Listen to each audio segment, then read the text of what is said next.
doctor. Ask your specialist about Dupixent. Hey, it's Anna Christina inviting you to celebrate Jimmy's Home Furnishings anniversary sale. We're offering 36 months of interest-free financing. Any furniture purchased off the showroom floor can be taken with you or delivered within 24 to 48 hours as off-duty and retired military. 2 miles off exit 190 on the corner of Horizon South Parkway. From our family to yours, thank you for your support over the last 6 years. We look forward to many more. Jimmy's Home Furnishings, where it feels like home. Watch WRDW News at 5:30 weekdays for What the Tech. Sponsored by Augusta Preparatory Day School, leading the CSRA in STEM education.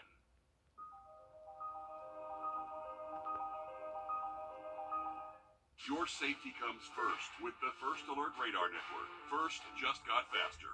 You're watching News 12 live at 5. Continues. We're digging deeper this evening into the massive drug bust operation in Augusta. Operation No Loyalty uncovered all of this. Huge quantities of fentanyl, cocaine, marijuana, and weapons. It ended in the arrest of 57 people. And in the last few hours, we were learning one of the other suspected ringleaders of this drug operation, Ellis McDaniel, is in custody. Now, tonight, we sat down with the Richmond County Sheriff's Office. They tell us this is the largest fentanyl drug bust in Augusta ever. The Sheriff's Office says this shouldn't be looked at as just a simple drug bust. This amount of fentanyl could be as lethal as a weapon of mass destruction. Law enforcement found 15 pounds of fentanyl during this operation, and according to experts, it only takes 2 milligrams of the ultra-synthetic opioid to kill just one person. Chief Deputy Patrick Clayton with the Richmond County Sheriff's Office says operations like this are saving lives. And so it's a lot of fentanyl. It's highly deadly, as we well know. And one of the big things we think about this is there's no question there's going to be some people that are not going to, that fentanyl's not going to make its way to them and kill them. We firmly believe that. And coming up all new tonight on News 12 at 6 o'clock, I will be breaking down where these drugs are coming from and how the Richmond County Sheriff's Office is continuing their fight against drugs in our community. 10 minutes. Thanks, Riley. A suspect is in custody this evening connected to one of the deadly hit-and-run crashes from over the weekend. 44-year-old Rodriguez Walker is accused of hitting and killing 39-year-old Broderick Parker, who was walking on Richmond Hill Road just after 9 on Saturday night. Just an hour earlier, and about a mile away, another pedestrian was hit and killed, but police say these two deaths are not related. Walker is facing several charges, including homicide by vehicle and felony leaving the scene. Georgia Senator John Ossoff announcing nearly $100,000 in funding to help fight violent crime in Augusta. More than $98,000 is coming through the Department of Justice's Project Safe Neighborhoods program. Now, this money will go towards local law enforcement efforts to reduce violent crime and coordinate crime reduction efforts. Project Safe Neighborhoods will have a local site in Augusta. Now, their data will be gathered to learn where to target violent crime in our communities. A suspect is in custody this evening after a bomb threat in Richmond County. At around 11 this morning, the Sheriff's Office says a bomb threat was made towards the Social Security Administration office on Robert C. Daniel Parkway. The county bomb squad was called to the scene, which did cause some traffic in the area. By 1 o'clock, the bomb squad cleared a suspicious package and arrested a suspect. The FBI is now investigating because the threat was made to a federal building.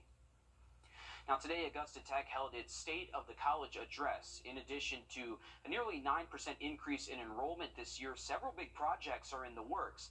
This includes expanding into the world of golf through a partnership with The Patch, where students could learn golf management. The area would be leased to the campus for 50 years, where facilities could be built that have ways for students to learn about golf management. And a new 65,000 square foot automotive training facility is set to have its soft launch next week. We told you about that earlier this year.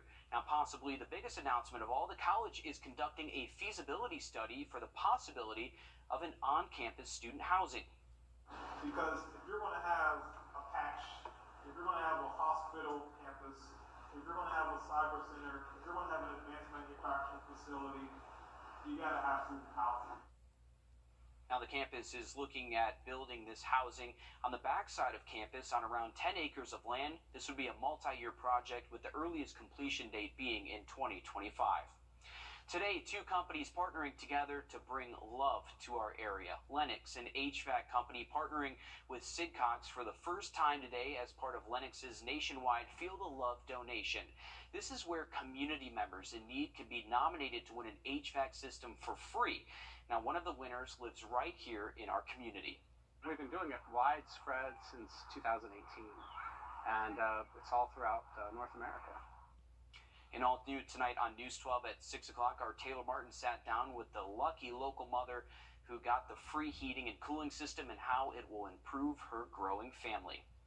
Well, help is on the way for a neglected Augusta cemetery. Magnolia Cemetery is one of 3 owned by the city. Now, among the broken headstones and overgrown grass is a crumbling wall that's been in despair for years. Last month, we told you that Jim Farmer with Augusta Concrete Block Company wanted to fix the wall and bring peace to the families with loved ones buried there. Now, today we learned the City Commission approved Farmer's request to donate time and labor to repair this historic portion of the cemetery's wall.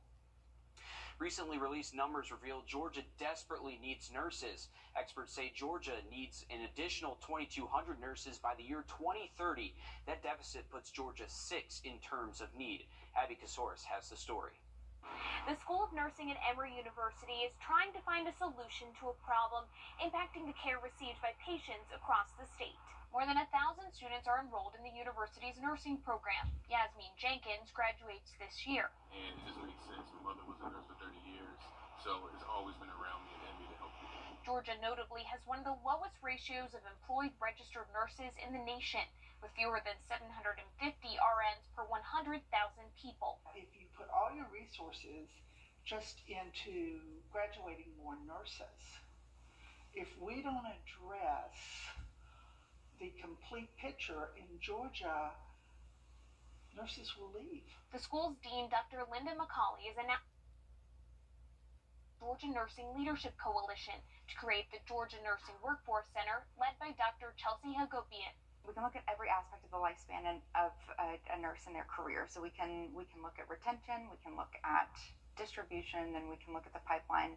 Analysts will collect and look at data from more than 140 hospitals across the state, distributing them. And a lot of nurses who were going to retire got burnt out during COVID and retired early, adding to that shortage. According to a 2020 national survey, compensation and burnout are the top reason nurses are leaving.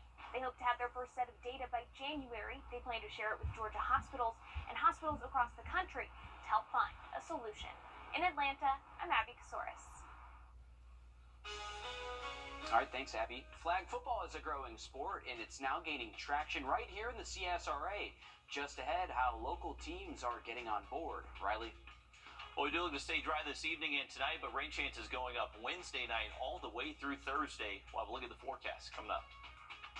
Time and temp. Brought to you by Janie. Want to cancel any outdoor plans you have for the weekend. Those temperatures will cool off, though, by Sunday into Monday. Thanks, Riley. Flag football is gaining traction here in the CSRA. And a few months ago, the Atlanta Falcons announced it would be hosting girls flag football state championship games. Now 4 local teams are hitting the field for the first time. Our Alyssa Lyons was there. Set! They've already made their mark before the first down. I'm gonna be a part. This is history. I'm making history right now. I'm being a part of ARC first flag football team. Exciting. Pick one and stop them. Don't let everybody get past you. Not a lot of people can say that they're the first head coach of a program at a school. They're the first girls flag football team at ARC. Right here, so she can take off. There's a learning curve every day. And they're not the only ones. Go, kids. The Musketeers, Yeah! Josie, Lady, and Cross Creek were all awarded $7,000 from down the road. It's a brand new program, so we had absolutely nothing. Good job. Money can get you far. Yes, sir. But you can't fit this kind of passion in a purse. I love football. Like, it always been like a passion for me ever since I seen my brother play when he was like 6. Last year, we had about 3 or 4 girls actually try out for football. One made it the whole season, so I was like, wow, if we got that much interest in regular football, what kind of interest we have in flag football? Set! Making Friday Night Lights the new Thursday. In Augusta, Alyssa Lyons on your side. NARC will go head-to-head with Cross Creek and Davidson on Thursday to kick off their season. Now, Manual County Institute, Swainsboro High School, and Washington County were also awarded grants. You can find dozens of Halloween movies on Netflix, but there are thousands of others that you'll never find.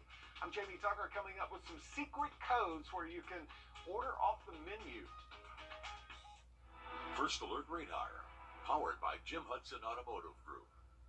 We are excited to announce that the Medicare Specialist is now the 64 Insurance Group. And while we've expanded our portfolio to include other health insurance products, we are still your go-to for all things Medicare. Don't wait until you're 65 to call. Are-you64.com. Don't ignore the sign. Rely on Ramjack Foundation Repair. Hey, Chip, what's the matter? Man, this name change is stressing me out. Everyone will know we still specialize in Medicare. Yeah, I know that, but what about this? Are-you64.com. Well, if you're looking for a Halloween movie to stream, you can find countless options on Netflix. And as our consumer tech reporter Jamie Tucker shows us, there are secret codes most people don't know about that show you some hidden gems on Netflix. What the Tech, sponsored by Augusta Preparatory Day School. At last count, there are 6,047 movies on Netflix. So how come when any of us open the app or check out the menu, we see the same 30 or 40 movies? Where are the other 6,000? Well, if you know these secret codes, you can see everything that's on Netflix. If you search for Halloween movies, you'll see the same menu that everyone else sees. But dating back to its DVD rental days, Netflix organized all of its movies in genres and subgenres. There are categories for zombie movies, cult movies, foreign horror films, and horror comedies. Now, to search Netflix's entire library by genre and subgenre, you'll need the secret codes. And you'll need to enter those codes in a web browser search. So you'll go to netflix.com/browse/genre, followed by the secret code. When I did this under horror comedies, I found this PG-13 movie that is not displayed on the main menu, and you might never know it's available. Now, you won't be able to search for these secret codes from the typical Netflix search bar on the TV screen. The best way to do it is on a computer, typing in the address again, netflix.com/browse/genre, then the secret code. When you find one you want to watch, search for the title on Netflix. That's great not just for Halloween movies, musicals, whatever you're in the mood for. There are over 100 subgenres listed, each one with their own special code. Where do you find these codes? I'll put them on my blog, whatthetech.tv. That is What the Tech. I'm Jamie Tucker. And a link to all those secret codes are on our website, wrdw.com. Well, the Georgia high school playoffs are underway, and there's nothing like some drama on the diamond in October. Our News 12 sports director, Dan Booth, joins us live from Greenbrier High School, where the Wolfpack just secured their second straight region title. Dan. Will, in order to win their second region championship in as many years, the Greenbrier Wolfpack but 3 games today to be able to get to the region championship game and beat Ware County 8-5 to win it for the back-to-back years, which is extremely impressive, just knowing how much this team has put into it this year. So the Wolfpack lost the game early on in the region playoffs yesterday, which meant that it is a double elimination. So their backs were up against the wall, and they went head-to-head with Statesboro at 10 a.m. this morning to get their day started early. They won that game, putting them in the region championship against Ware County. In order to win the region, they had to beat Ware County twice because of that double elimination, and that is exactly what they did. They won their first game 12-4, and then a 3-run homer by junior Addison Long helped the Wolfpack power through to victory once again. A extremely impressive performance by this team. 3 games in one day, having the stamina, the endurance, the skill to play all those innings and get the job done is, needless to say, something that this team is going to be looking forward to when they host the state playoffs next week, because by winning the region championship, they locked up the #1 seed, giving them the opportunity to come right back here to this field and show off in front of their home fans next week. Now, we're going to hear from the team about everything heading into next week and their feelings about winning region for the second year in a row, coming up on News 12 at 6 o'clock. Reporting from Greenbrier High School, Dan Booth on your side. And I think my favorite part here is watching her just hoist the trophy up over her head. Super excited. Great to see the Wolfpack out there, backs against the wall, get that win so they can keep on moving forward. We appreciate that update, Dan. And luckily, great weather out there for them today. We do have some high-level cloud cover filtering into the region, making for a little sun dog you can see from our tower cam right there. I'll have another update on those rain chances for you just after the break. It's Ram Power Days in Waynesboro. New Dodge Charger SXTs, 0 down, just $575 a month. Take the short drive on Highway 25 to save time and money. Shop goodtogowaynesboro.com. Big City Selection with... Learn more about referrals to memorynet.org. Big City Selection with hometown prices. Only in Waynesboro, where every pre-owned vehicle is backed by J.D. Power's Platinum Warranty. Late model Hyundai Tucson, now $340 a month. Good to go, Waynesboro.com.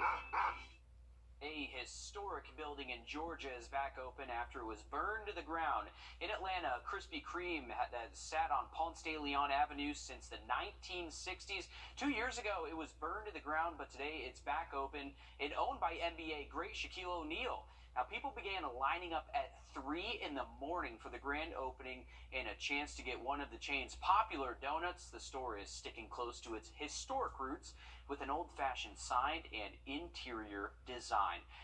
3 a.m. is a little bit much for some donuts. Yeah. I don't know if I would do that, but all right, it's good to see it back open. Where would you rank Krispy Kreme as far as big brand donuts? Last. It's not good. What's above them? Everything else. Like any donut place you can imagine above Krispy Kreme. No it's way. Not even close. Dunkin' donuts are just very dry. I didn't say Krispy Kreme is better donut. I didn't say Dunkin' was that much better, but have you ever had this debate in the newsroom? We've had this debate in the newsroom, and a lot of people agree here that Krispy Kreme is not very good. And I know I'm going to make a lot of people angry. If you get a hot dozen of originally glazed or the chocolate ice is phenomenal. It doesn't matter what it is. I'm not having it. I mean, I'll eat it if it's in front of me, but I'm not going to like it. Yeah, that's always the kind of thing whenever you eat a donut, you kind of feel bad afterwards. It's not really one of those things you really enjoy afterwards. But, hey, we got a beautiful afternoon across Clarksville Lake. We got a good, steady southwest wind. Take a look at the flag right there on the dam. This is looking towards the Augusta Sailing Club. A beautiful afternoon out there, just a little bit cloudy. But later this week, we actually have the return of the Western Carolina State Fair. So gates are going to open at the Aiken Fairgrounds at 5 p.m. Friday afternoon. Now, the unfortunate thing is that we do have rain in the forecast late into the day Friday night, but luckily the fair will continue all the way through October 22nd. So if we're not able to make it there Friday, we'll have plenty of opportunities to get there. Now, once we get into our weekend forecast, mostly dry but cooler with highs in the 70s. All right, thanks, Riley. Stick with us. We have more news, weather, and sports coming up after a short break on News 12 at 6 o'clock.